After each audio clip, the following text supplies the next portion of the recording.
السلام عليكم ورحمة الله وبركاته. ازيكم يا حبايبي؟ النهارده هنعمل تحلية حلوة بلح الشام. أول حاجة هبتدي بيها حبايبي، هبتدي بالشربات. هحط كوبايتين سكر، المج اللي هتعايري بيه السكر هتعايري بيه المية على كوباية ونص مية. أنا بعمل شربات تقيل. أول ما تخش في غليان هحط نص ليمونة. الشربات ده بيقعد بحدود 7 دقايق 8 دقايق. خلاص عدى 7 دقايق 8 دقايق ما تحطيش الفانيليا إلا لما تطفي عليه عشان تفضل الريحة موجودة في الشربات. اقلب الفانيليا نفس الكوبايه اللي انا بشتغل بيها حبايبي معريه. حطيت 3 معالق زيت على كوبايه ونص ميه. غليوا.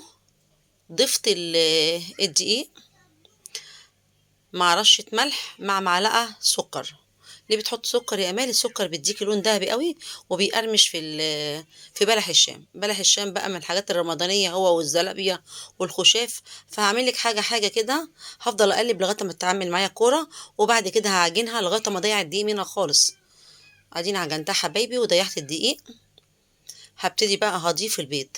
المقدار زي ما قلت لك، كوبايه وكوبايتين دقيق، يعني 200 جرام. هحط عليهم 3 بيضات، كيس فانيليا، رشه ملح، معلقه سكر.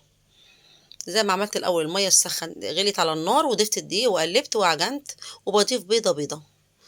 دي تاني بيضة. كل بيضة بتحطيها بتلاقي العجينة اتكتكت معاكي وتقطع كده. عادي يا حبايبي. بضيع بيضة بيضة كده لغاية ما اخلص ال3 بيضات. المقدار ده على فكرة مظبوط حبايبي. جميل جدا، هيعجبك وهيديكي نتيجة تحفة من الآخر. هيديكي بلح الشام مقرمش، يعني زي اللي بيجيبيه من بره وأحلى كمان. هجيب الزيت. زيت بارد على فكرة هتحطي فيه الحاجة. ده من نجاح بلح الشام انك تعملي في الزيت يكون بارد. هتقطعي بقى بايدك بمقص بيكون اسهل. في قرطاس ما ينفعش يا حبايبي كيس حلواني. لازم كيس الكريم الجانتيل هو القماش تعملي وتقطعي. الحجم ايه؟ المتوسط. عايزاه كبير اعملي، بس المتوسط بيبقى جميل جدا.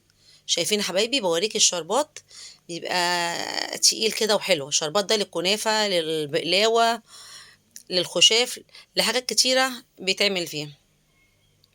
بلح الشام والزلابيه طبعا، الكنافه ده شيء اساسي. هصفيه كده من الزيت. اهو شايفين القرمشه؟ والله قرمشه تحفه من الاخر.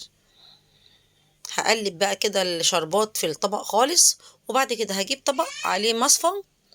هصفي فيه البلح الشام. هصفيه من العسل عشان ما يبقاش شارب عسل كتير. جبت مصفى اهوت، حطيت تحتها طبق وصفيت بلح الشام. شايفين الشربات اللي نزل منه؟ خلاص كده زي الفل. هجيب بقى الطبق للتقديم وهرص. شايفين الجمال؟ تحفه والله من الاخر.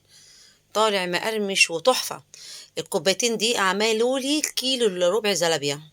كوبايتين دقيق و3 بيضات عملوا لي كيلو الا ربع زلابية. عايزاكم حبايبي اللي وصل معايا للفيديو يعمل لايك ويعمل اشتراك في القناة. دعموني بقى. كل سنة وانتم طيبين. السلام عليكم ورحمة الله وبركاته.